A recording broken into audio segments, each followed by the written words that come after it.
He's come out of nowhere and we don't know who he is. What do we know about him? He's leading desperate people. So this is a cult? We don't know who he's associated with. He could be creating an army. Or he could be leading them to their death.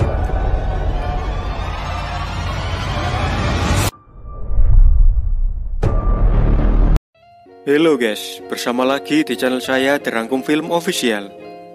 Kali ini saya akan menceritakan seluruh alur cerita dari film yang berjudul Mesia yang telah rilis pada tahun 2020. Film ini sangat ditunggu-tunggu di tahun kemarin karena sempat bikin heboh dunia maya. Dalam trailer film ini menampilkan seorang pria yang mana pria itu menunjukkan sebuah mukjizat dan memiliki pengikut hampir penduduk seluruh dunia. Oke, siapakah pria ini sebenarnya?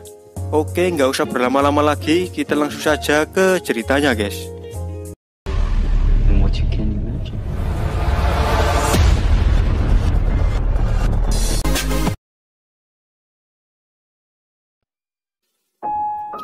Berlokasi di Suriah. Awal film dibuka dengan ibu bersama anaknya. Anak itu bernama Jibril. Saat itu Jibril bertanya kepada ibunya soal Tuhan. Jika Tuhan ada, mengapa Tuhan tidak membantu rakyatnya disiksa dan dibunuh? Pada saat itu lalu ibunya menjawab bahwa semua itu adalah takdir, dan semua itu juga sudah direncanakan oleh Allah. Saat Jibril beranjak dewasa, ia mendapati ibunya yang telah tewas tertembak. Pada saat itu hatinya sangat hancur dan mulai ragu dengan agamanya sendiri, yaitu agama Islam. Kemudian Jibril keluar dari dalam bangunan. Ia melihat semua penduduk dijaga ketat oleh para tentara Israel. Saat itu para penduduk Suriah sedang memberontak karena akses jalan mereka sudah diblokade oleh tentara Israel selama 80 hari. Saat itu juga Jibril bertemu temannya, yaitu Samuel. Di sana mereka sedang berjalan-jalan. Tak sengaja mereka melihat pria misterius yang sedang berkhotbah di atas bangunan. Pria itu mengatakan bahwa dia adalah utusan Allah. Pria itu juga bertakwa soal agama Islam. Namun para penduduk merasa bahwa dia salah mengutip kitab. Dan kemudian penduduk mengamuknya. Pria itu mengatakan bahwa ia ingin menyelamatkan para penduduk yang sedang sengsara. Di saat bersamaan, tiba-tiba muncul badai pasir raksasa dari barat. Penduduk pun mulai berlindung. Tetapi saat itu para penduduk heran karena pria itu tetap saja melanjutkan ceramahnya. Padahal badai itu sangat dahsyat. Sampai-sampai menyapu bersih tentara Israel di perbatasan. Di sisi lain, seorang mata-mata luar negeri dari CIA Amerika bernama Giller melihat sebuah berita, yang mana berita itu menampilkan seorang pria yang sedang memimpin orang-orang Suriah menuju perbatasan Israel. Karena keterkaitan Israel dengan Amerika, Giller tidak tinggal diam. Giller khawatir jika pria itu malah menuntut penduduk Suriah untuk berperang. Hampir seluruh rakyat Suriah mengikuti pria itu dan memanggilnya sebagai Al-Masih. Di sana juga ada Jibril dan Samer yang menjadi pengikutnya. Penduduk juga merasa bahwa pria itu malah mengiring mereka menuju kandang musuh. Seorang kiai mulai ragu juga dengan ceramah yang disampaikannya. Namun pria itu selalu menunjukkan pencerahan dan kebaikan kepada pengikutnya. Mereka juga terpesona dengan kepiawaiannya. Jibril merasa bahwa pria itu adalah Tuhan yang sesungguhnya. Di tengah perjalanan, pria itu menyuruh untuk mengumpulkan dan mengubur senjata mereka. Semua bingung apa tujuan sebenarnya pria itu membawa mereka, namun para penduduk tetap mengikutinya. Setelah sampai perbatasan, pria itu menerobos pagar dan tembakan peringatan pun dibunyikan. Pria itu mengatakan bahwa mereka semua hanyalah ingin makan, bukan berperang. Para tentara Israel heran melihat itu. Karena baru pertama kali ini ia melihat seorang yang memimpin hampir seluruh rakyat Suriah menuju perbatasan dengan menggunakan tangan kosong. Karena curiga, pria itu kemudian diamankan di tanah Yerusalem. seorang komandan tentara Israel yang bernama Aviram mencoba menginterogasi pria itu. Aviram bertanya dari mana, mengapa, dan apa tujuan sebenarnya pria itu. Tapi pria itu hanya menjawab dengan satu kata, yaitu Tuhan. Aviram kebingungan karena pria itu juga bisa menerawang masalah pribadinya. Karena Aviram malu, Aviram pun menghentikan interogasinya dan menghapus rekaman CCTV.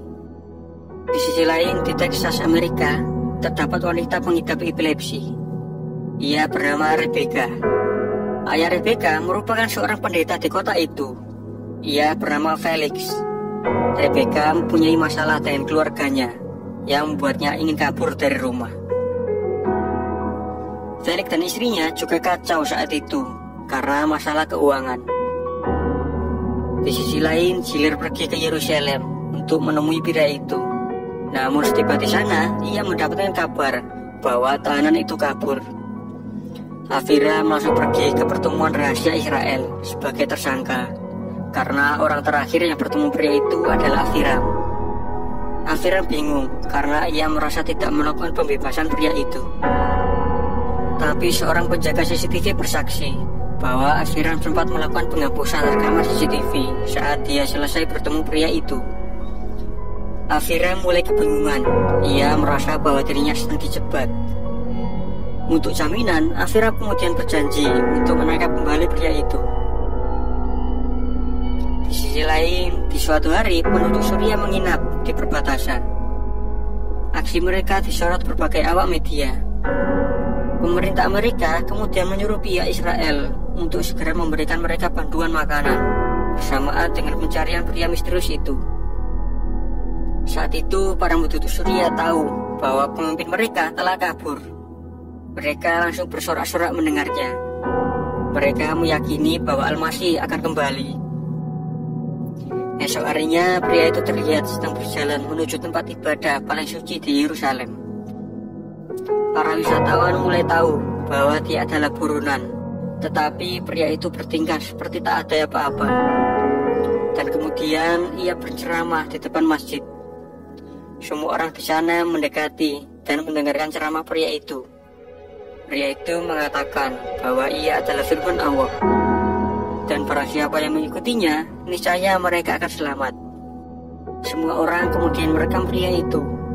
Tak lama kemudian, para tentara Israel menyergap tempat itu. Tembakan peringatan pun terdengar. Di saat bersamaan, terdapat anak kecil dari Palestina yang tertembak di dadanya. Suasana pun kacau. Orang-orang Palestina mengira bahwa tentara itu telah menembaknya. Para tentara pun kebingungan karena perasaan mereka hanya melepas tembakan ke arah atas. Di sela kekacauan, pria itu menyentuh anak itu, dan dalam sekejap lukanya sembuh. Pria itu langsung hilang entah kemana. Para tentara Israel pun kebingungan mencarinya saat itu. Orang-orang menyaksikan bahwa pria itu membawa mukjizat. Giller yang sedang berada di Yerusalem tak sengaja mendengar berita itu. Kemudian ia langsung bergegas pergi ke lokasi kejadian untuk mencari tahu. Ia melihat bahwa Palestina dan Israel mulai berselisih kembali karena penembakan itu. Giller juga melihat bahwa di setiap sudut tempat itu juga banyak kamera CCTV. Selang beberapa saat pun berita bertebaran bahwa Palestina dan Israel kembali saling bermusuhan. Para penduduk di perbatasan Yerusalem kembali bentrokan. Di sisi lain, pria misterius tersebut viral di YouTube karena mukjizatnya. Banyak yang menyebut pria itu adalah panglima perang akhir zaman.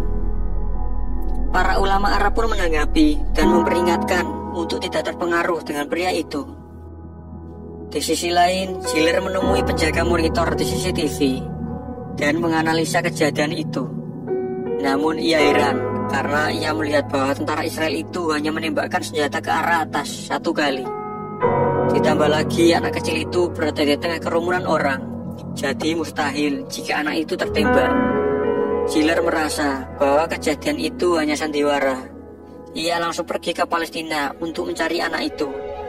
Setiba di sana, Giller mendapat informasi dari warga bahwa anak itu telah dibawa ke pusat kota. Karena penduduk yakin bahwa anak itu adalah anak suci yang telah disuntik Tuhan. Mendengar itu, Giller pun pergi karena percuma juga menangkap anak itu.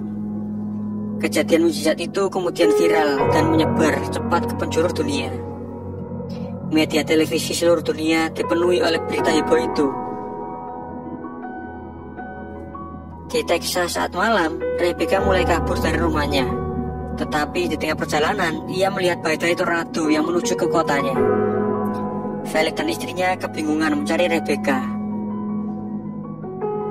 Seluruh penduduk pun masuk lubang bawah tanah. Di saat mau menutup pintu lubang, Felix melihat Rebecca yang berdiri tepat di depan badai. Di saat bersamaan, teman Rebecca mencoba merekam momen itu. Dan tiba-tiba ia terkejut. Di sisi lain, Giller bersama timnya terkejut melihat postingan yang baru diunggahnya di Facebook 4 menit yang lalu. Giller melihat pria itu tiba-tiba berada di kota Texas yang telah tersapu oleh tornado. Di dalam video itu, pria tersebut telah melakukan mujizat juga di Texas, yaitu menyelamatkan nyawa Rebecca. Giller heran karena pria itu bisa pindah begitu cepat dari Yerusalem ke Texas. Giller langsung meminta rekannya untuk membukukan postingan itu dan jangan sampai menjadi viral.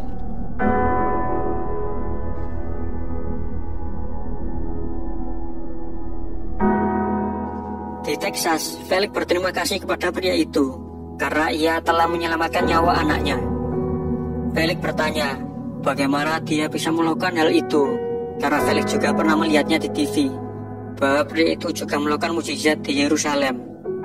Lalu pria itu menjawab bahwa dirinya adalah Tuhan. Di sela mereka berbincang-bincang, polisi Amerika menangkap pria itu karena tuduhan melakukan migrasi ilegal. Felix pun berusaha membantu pria itu dengan menyewa seorang pengacara.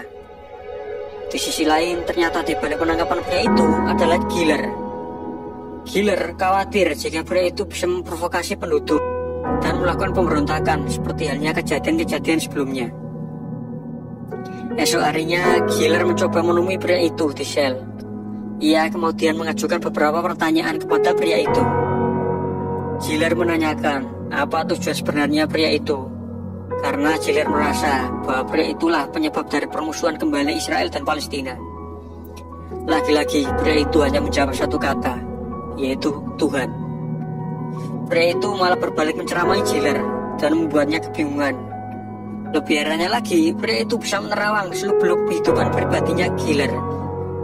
Kata-kata pria itu membuat Giller berlinang air mata. Pria itu juga tahu bahwa Giller tak akan bisa untuk mempunyai keturunan. Karena malu, Giller pergi keluar dari sel itu. Esoknya persidangan pun diproses.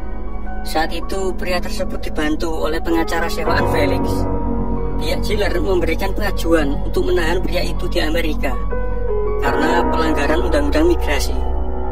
Tujuan Giller sebenarnya adalah membukukan pria itu di Amerika supaya ia tidak bisa melakukan aktivitas provokasi lagi di tempat lain. Namun hakim malah memutuskan untuk mengembalikan pria itu ke asalnya.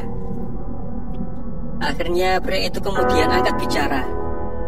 Pria itu secara tak langsung menyindir dan membuka aib sang hakim. Hakim itu pun mulai berpikir bahwa memang benar kata-kata pria itu. Pria itu menceramai hakim tersebut sampai hakim itu mulai sadar dengan dosa-dosanya. Akhirnya hakim memutuskan untuk mengundur persidangan. Peristiwa itu membuat heboh dunia maya karena ini juga merupakan undang-undang yang sangat sensitif. Semua orang tahu bahwa Amerika melarang keras orang-orang Arab masuk ke negaranya. Semua awak media pun berkumpul ke gedung persidangan untuk meliput peristiwa itu. Esok harinya sidang kedua pun dimulai. Di sana tanpa bicara panjang lebar, hakim pun langsung memutuskan untuk membebaskan dan meresmikan pria itu sebagai warga Amerika. Semua pun kaget mendengar keputusan itu, karena baru kali ini Amerika memperbolehkan warga Arab menetap di sana. Semua pejabat juga kaget mendengarnya. Berita pun menyebar dengan cepat di tengah kerumunan awak media. Pria itu pun dibawa pulang oleh Felix. Felix sangat lega atas keputusan ini, dan ia pun sempat jadi sorotan media. Beberapa hari kemudian, semua orang dari penjuru dunia mendatangi kota Texas. yang merupakan kediaman Felix dan Almasi itu. Semua orang percaya bahwa pria itu adalah Tuhan Yesus. Para awak media pun juga mengamadati kota Texas. Di sisi lain, Cyril juga memonitor CCTV yang sebelumnya ia pasang di sekitar tenda pria itu. Di sisi lain, para penduduk Suriah telah menanti kedatangan pria tersebut. Mereka sudah berminggu-minggu menginap di perbatasan. Bantuan makanan pun mulai habis. Saat mereka mendirikan sholat, salah satu warga tewas kelaparan. Samer pun memutuskan untuk kembali ke Suriah. Namun Jibril menolaknya. Jibril yakin bahwa pria itu akan kembali dan menolongnya. Namun Samer menjelaskan bahwa kenyataannya pria itu telah berubah menjadi Tuhan orang-orang Amerika. Seorang kiai juga menjelaskan bahwa pria itu bukanlah Nabi Isa yang kembali. Mereka akhirnya memutuskan untuk mengungsi di negara terdekat, yaitu Yordania. Namun Jibril tetap saja menunggu pria itu di perbatasan. Samer pun terpaksa harus meninggalkannya karena ia merasa bahwa Jibril telah murtad. Di sisi lain, Aviram pergi ke Amerika dan menyamar di sana. Ia membeli pistol dan kemudian berangkat menuju Texas. Ia mempunyai misi untuk menangkap kembali pria itu. Aviram langsung pergi ke belakang tenda pria itu dan melodongkan pistol. Di saat bersamaan, Cyril melihat kejadian itu dan lari menghampirinya. Namun ketika Aviram akan menembaknya, tiba-tiba ia menjadi ragu dan menggagalkan misinya. Pria itu kemudian pergi meninggalkan Aviram. Cyril kemudian menemui dan memberitahu Aviram bahwa ia juga sedang menyelidiki pria itu. Cyril meminta Aviram untuk membiarkannya karena Cyril juga ingin mengetahui pria itu lebih dalam. Semakin hari, pengunjung semakin padat. Banyak juga orang yang kecewa karena keinginannya tidak terpenuhi. Saat itu, Cyril mendapat informasi dari rekannya yang berada di Tehran. Ia mengatakan bahwa pria itu sebenarnya bernama Payam Golshiri, yang merupakan orang Tehran. Rekannya itu mendengar bahwa ada seorang yang mengaku adalah kakaknya. Cyril langsung mencoba menyelidiki tentang hal itu. Esoknya, keluarga Rebecca mulai berkemas-kemas karena pria itu memintanya untuk mengikutinya. Ayah Rebecca kemudian mempersiapkan mobilnya dan memulai perjalanan tanpa tujuan. Ribuan mobil pun mengikuti mereka. Di tengah perjalanan, ribuan orang di pinggir jalan bersorak-sorak Almasi. Kendaraan yang mengikutinya pun semakin banyak. Rebecca terus-menerus memfoto wajah pria itu dan menguploadnya di Instagram dengan hashtag Almasi. Ia kaget karena tiba-tiba followersnya meledak sampai 700.000 pengikut setiap menitnya. Rebecca tak menyadari bahwa postingannya itu sampai menyebar di media televisi global. Semua orang tahu bahwa pria itu sedang menuju ke Washington DC. Di sana puluhan ribu kendaraan terparkir di depan Gedung Putih. Dan berita pun secara live tersebar di seluruh dunia. Di sana hampir seluruh penduduk Washington mengikutinya. Akhirnya mereka sampai dan semua orang pun mengikuti pria itu. Pria tersebut kemudian berhenti di depan kolam dan kemudian mulai berkhotbah. Pria itu mengatakan bahwa saat ini Tuhan ada di hadapan mereka. Pria itu kemudian melakukan mukjizat dengan berjalan di atas kolam. Sontak warga terkagum melihatnya. Semua orang merekam dan meliput kejadian itu.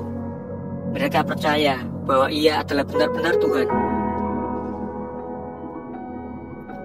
Di sisi lain, Jibril mulai lelah dengan hidupnya.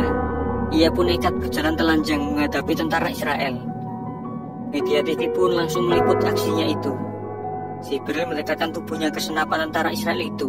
Namun tentara Israel itu tak tega melihatnya dan menurunkan senjatanya. Peristiwa itu membuat seluruh warga Palestina heboh. Karena baru kali ini tentara Israel yang kejam itu bisa luluh hatinya melihat seorang bocah Palestina. Jibril pun menjadi sorotan warga Palestina dan ia pun langsung tiba ke pusat pemerintahan Palestina.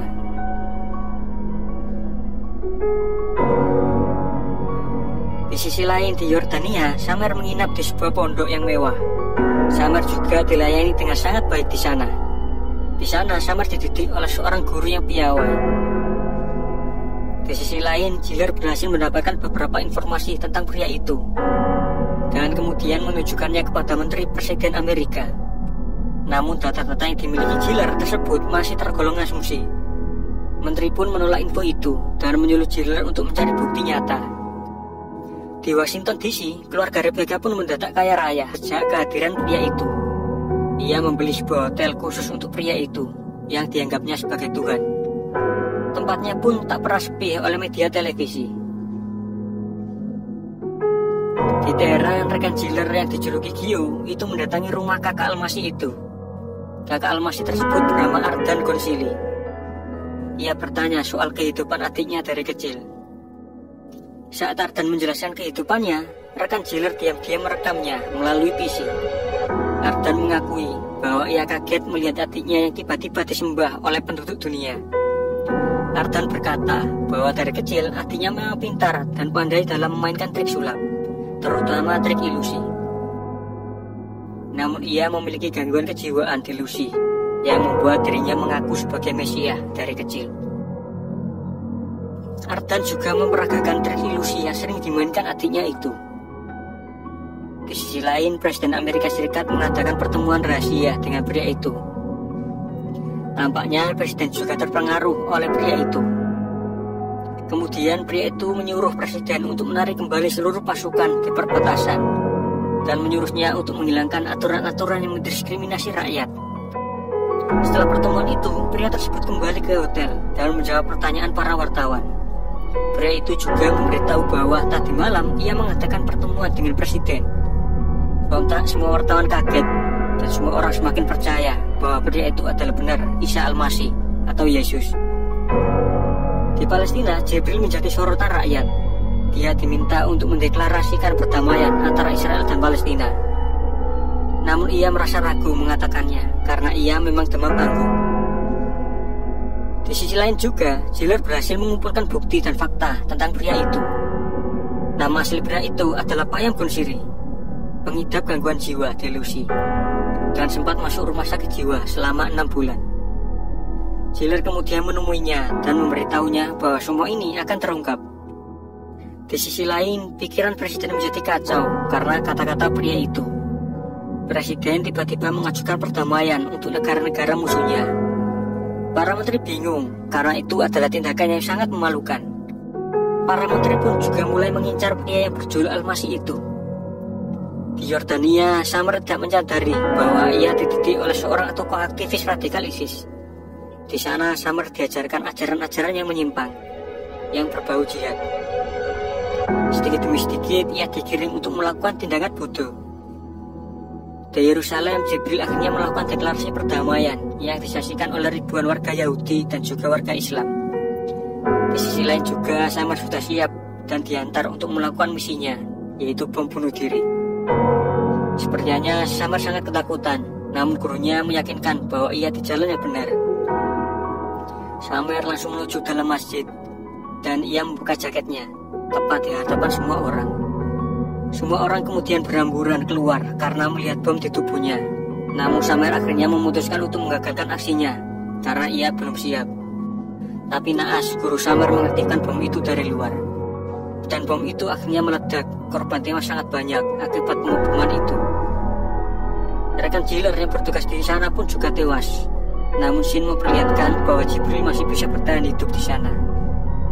Bersama dengan itu, di Amerika, penduduk sedang melakukan acara besar doa bersama yang dibintangi oleh Al-Masih itu.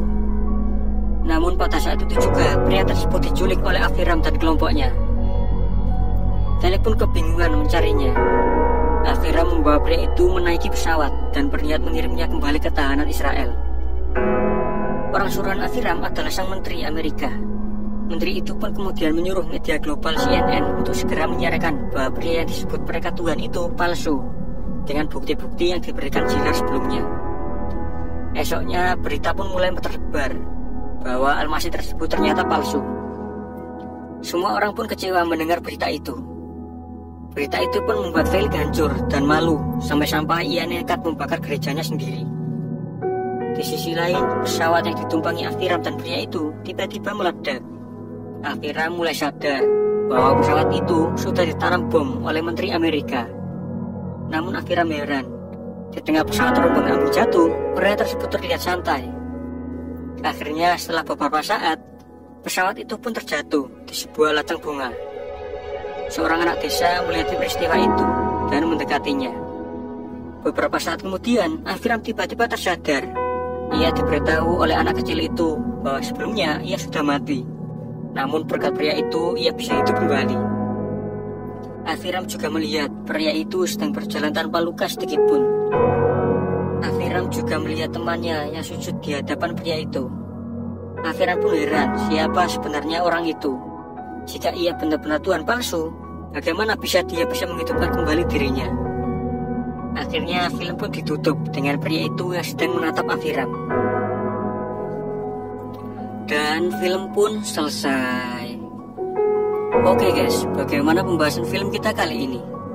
Kalau ada kritik dan saran atau request sebuah film, silahkan komen aja di bawah guys. Dan juga film ini belum selesai ya, karena ada season 2 nya. Kalau kalian ingin ada season 2 nya, silahkan komen aja di bawah guys. Oke, jangan lupa like, comment, and subscribe agar tidak ketinggalan video-video menarik dari channel kami. Oke, bye-bye guys.